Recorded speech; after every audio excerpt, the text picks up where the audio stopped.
નવરાત્રીને લઈને સુરત સિવિલ સજ્જ આગ રોડ અકસ્માત કે ગરબા રમતી વખતે ઢળી પડતા ખેલૈયા માટે સારવારની વિશેષ વ્યવસ્થા રાત્રે ટીમ તૈનાત રહેશે। નવરાત્રીને લઈને ખેલૈયાઓમાં ખૂબ જ ઉત્સાહનો માહોલ જોવા મળી રહ્યો છે। ત્યારે આ નવરાત્રી પર્વમાં રાત્રિ દરમિયાન કોઈ અનિચ્છનીય ઘટના ન બને તે માટે સુરત સિવિલ હોસ્પિટલનું તંત્ર સજ્જ થઈ ગયું છે। સિવિલ હોસ્પિટલના ઇમરજન્સી વિભાગમાં રાત્રે ટીમ તૈનાત રહેશે। આગ રોડ અકસ્માત કે ગરબા રમતી વખતે ઢળી પડતા ખેલૈયાઓ માટે સારવારની વિશેષ વ્યવસ્થા કરવામાં આવી છે।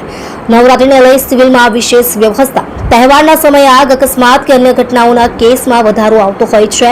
ત્યારે હાલ નવરાત્રી ચાલી રહી છે, ત્યારે નવરાત્રીના સમયે આવી ઘટનાઓમાં વધારો થવાની શક્યતાઓ રહેલી છે, જેથી તમામ પ્રકારની ઘટનાઓને પહોંચી વળવા માટે સુરત સિવિલ હોસ્પિટલના તંત્ર દ્વારા તૈયારીઓ કરી દેવામાં આવી છે। જેમાં નવરાત્રી દરમિયાન કોઈપણ પ્રકારની ઘટના બને, જેમ કે આગ, રોડ અકસ્માત તેમજ ગરબા રમતી વખતે ઢળી પડતા ખેલૈયાઓમાં સિવિલમાં વિશેષ વ્યવસ્થા કરવામાં આવી છે।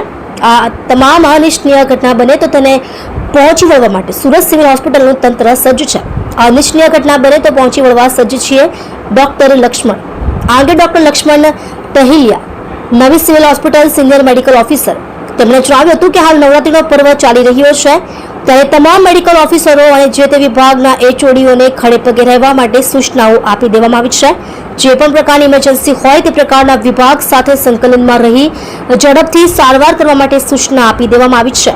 જો કોઈ અનિચ્છનીય આ ઘટના બને તો તેને પહોંચી વળવા માટે સંપૂર્ણ રીતે સજ્જ છીએ।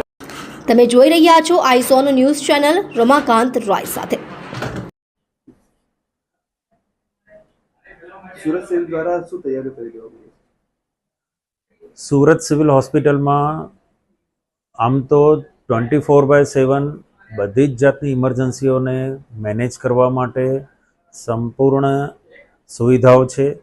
અને એમાં ખાસ કરીને વિશેષ કરીને અત્યારે જે નવરાત્રિનું પર્વ આજથી ચાલુ થયું છે, એના માટે પણ નવરાત્રિને લાગતા વળગતા જેટલે પણ કોઈ પણ જાતની ઇમરજન્સી હોય 24/7 અહીંયા બધી જ સુવિધાઓ ઉપલબ્ધ છે।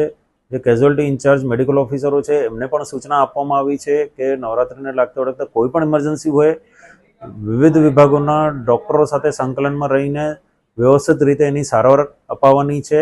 અને જો ભગવાન ન કરે કોઈ એવી અનિચ્છનીય ઘટના બને છે તો એના માટે પણ સ્ટાફ વધારી શકાય તાત્કાલિક રીતે, અને ડૉક્ટરો, નર્સિંગ સ્ટાફ તાત્કાલિક રીતે બોલાવીને સંપૂર્ણ રીતે જે વધારાનો પણ ઇમરજન્સી આવી જાય તો એને પણ ટેકલ કરી શકાય એવી પૂર્ણ રીતે તૈયારીઓ છે।